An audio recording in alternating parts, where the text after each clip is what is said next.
Hi everyone, welcome to our channel where you can revise biology topics from the Cambridge IGCSE syllabus. This video summarizes topic 1, characteristics and classification of living organisms. Now that we know something about the 5 kingdoms, let's dive into the animal kingdom and learn how organisms within the animal kingdom can be further classified. Two major groups within the animal kingdoms are vertebrates and invertebrates. This diagram shows that the vertebrates can further be classified into mammals, birds, reptiles, amphibians, and fish. And invertebrates can be further classified into myriapods, insects, arachnids, and crustaceans. Let's learn about vertebrates first. Vertebrates are the animals that have a backbone. The 5 classes of vertebrates are mammals, birds, reptiles, amphibians, and fish.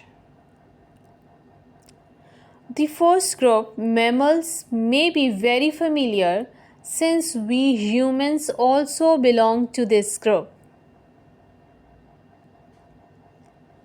Some characteristics of mammals are they have fur or hair,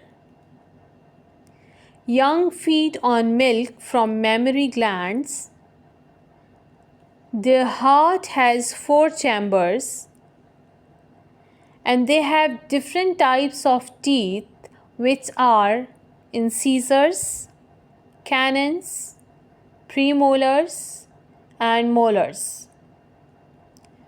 Cats and elephants are examples of mammals. The next group of vertebrates are birds. Some characteristics of birds are they have feathers, they lay eggs with hard shells, they have a beak, and they have wings instead of 4 limbs. Some examples of birds are toucan, parrot, and flamingo. Reptiles are another group of vertebrates. They have scaly skins and they lay eggs with rubbery shells. Snakes, crocodiles, and turtles are some examples of reptiles. Amphibians are vertebrates that live on both land and water.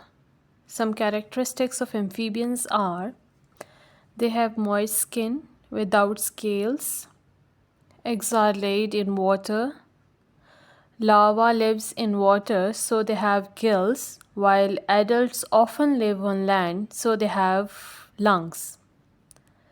Frogs and toads belongs to this group. The last group of vertebrates is fish. All fish live in water except for 1 or 2 types. Fish have scales on their skin. They also have gills and fins. So, those were the 5 major groups of vertebrates or animals with a backbone. Now, let's learn about invertebrates.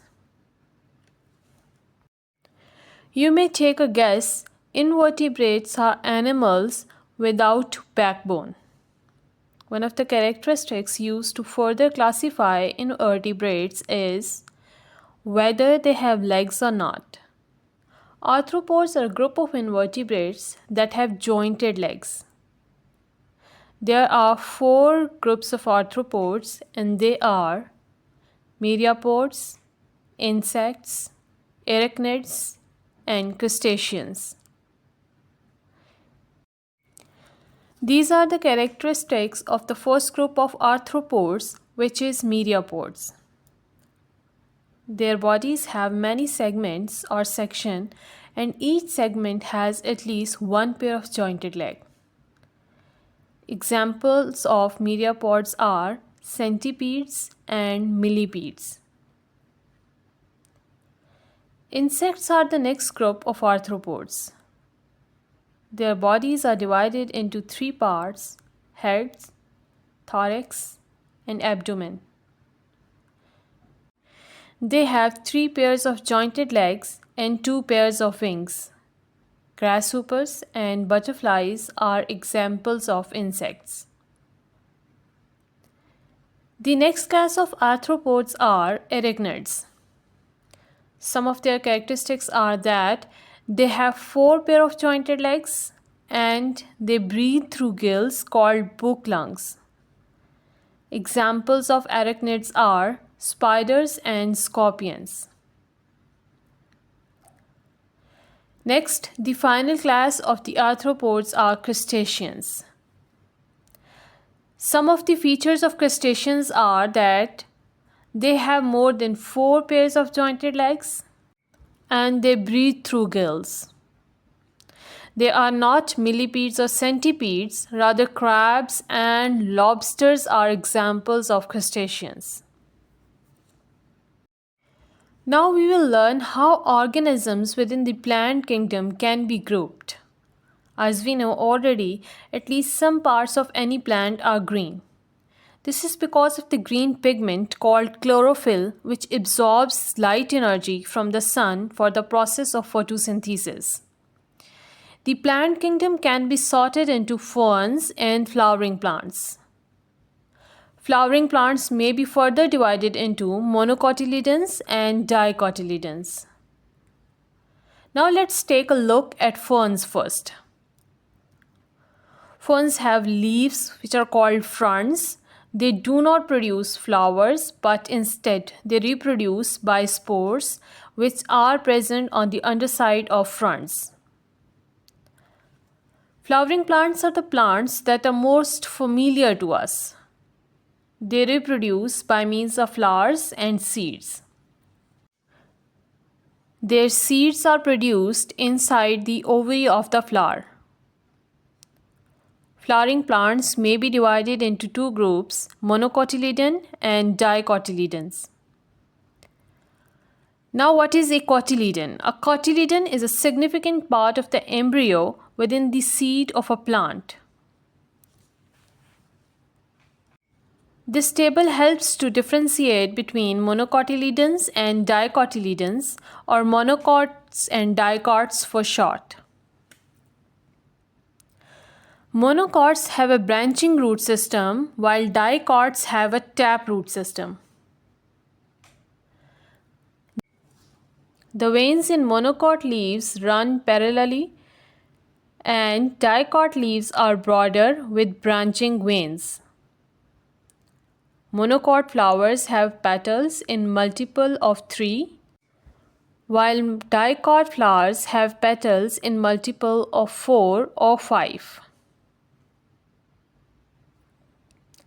This entire chapter we have been learning about the classification of living organisms. So it is important to know that a virus doesn't belong in any classification system. Viruses are not considered to be living things since they cannot carry out the 7 life processes on their own. They can only take over another living cell in order to make multiple copies of themselves. Here is an illustration of a virus. A virus is not made up of cell, it's simply genetic material surrounded by a protein coat. So these are the main things to know from chapter 1, that is characteristics and classification of living organisms. Hope you found this useful. Thank you for watching, and please don't forget to subscribe to our channel for more biological revision videos.